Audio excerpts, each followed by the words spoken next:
नरेंद्र मोदी यांच्या नेतृत्वाखालील केंद्र सरकारने देशातील सत्तेची 12 वर्षे पूर्ण केली आहेत.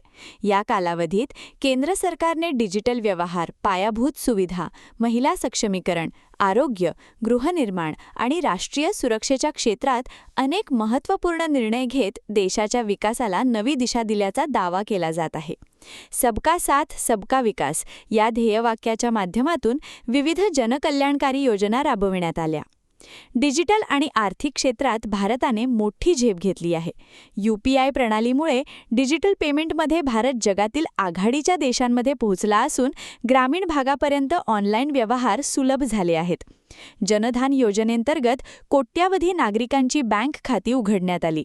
यामुळे शासनाच्या विविध योजनांचा लाभ थेट नागरिकांच्या खात्यात जमा होण्यास मदत झाली. डायरेक्ट बेनिफिट ट्रान्सफर प्रणालीमुळे भ्रष्टाचाराला आळा बसल्याचा दावा देखील सरकारकडून करण्यात आला आहे. पायाभूत सुविधांच्या विकासावरही मोठ्या प्रमाणात भर देण्यात आला. देशभरात राष्ट्रीय महामार्गांचे जाळे विस्तारण्यात आले असून द्रुतगती महामार्ग आणि आधुनिक रेल्वे प्रकल्पांना गती देण्यात आली. वंदे भारतसारख्या अत्याधुनिक ट्रेन सुरू करून रेल्वे सेवेमध्ये आधुनिकतेचा नवा अध्याय सुरू करण्यात आला. तसेच पंतप्रधान आवास योजनेंतर्गत गरीब आणि गरजू कुटुंबांना कोट्यावधी घरे उपलब्ध करून देण्यात आली आहेत. राष्ट्रीय सुरक्षा आणि परराष्ट्र धोरणाच्या बाबतीतही भारताची भूमिका अधिक मजबूत झाल्याचे चित्र दिसून आले. जागतिक स्तरावर भारताची प्रतिमा बळकट झाली असून विविध आंतरराष्ट्रीय मंचांवर भारताची भूमिका प्रभावी ठरत आहे. संरक्षण क्षेत्रात मेक इन इंडियाला प्रोत्साहन देत स्वदेशी संरक्षण उत्पादनांवर भर देण्यात आला असून आत्मनिर्भर भारताच्या दिशेने महत्त्वपूर्ण पावले उचलण्यात आली आहेत. 26 मे 2014 जो आवाज आपण सर्वांनी ऐकला, मैं नरेंद्र दामोदरदास मोदी, तो आवाज आजही आपल्या सर्वांच्या कानामध्ये निश्चितपणे त्या ठिकाणी गुंजतो आहे. आणि ही 12 वर्ष अक्षरशः थक्क करणारी अशा प्रकारची 12 वर्षे. एखाद्या देशाची शक्ती, एखाद्या देशाचा स्वाभिमान आणि आत्माभिमान कशा पद्धतीनं जागृत करून एक मोठं परिवर्तन घडवलं जाऊ शकतं, हे गेल्या 12 वर्षामध्ये मोदीजींनी दाखवून दिलंय. जो देश एखाद्या याचकाच्या भूमिकेमध्ये, कधी एखाद्या बिचाऱ्या भूमिकेमध्ये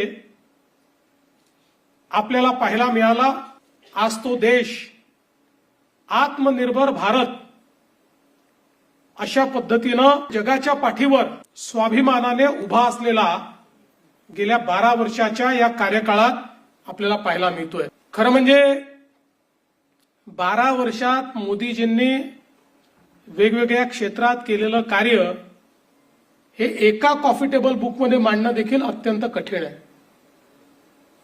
आणि त्याबद्दल एखाद्या भाषणामध्ये बोलणं हे तर त्याहीपेक्षा कठीण आहे.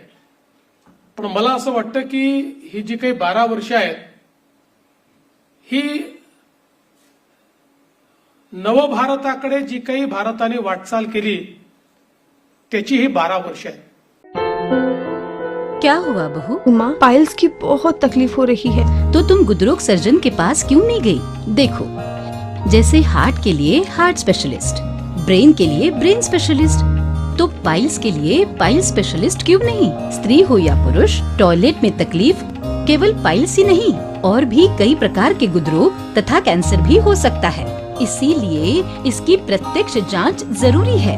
ठीक है माँ, पर जांच के लिए हम जाएंगे कहाँ? वही काले आयुर्वेदिक पाइल्स हॉस्पिटल में. लेकिन माँ, प्रेगनेंसी में पाइल्स की दवाइयाँ? प्रेगनेंसी में आयुर्वेदिक दवाइयाँ सुरक्षित होती है. जनहित में जारी. काले आयुर्वेदिक पाइल्स हॉस्पिटल, औषधि चिकित्सा तथा सर्जरी ट्रीटमेंट उपलब्ध. हमारा पता उमरेड रोड, दिघौरी बस स्टॉप के पास, नागपुर. अधिक जानकारी के लिए वेबसाइट पर जाएं kalepileshhospital.com.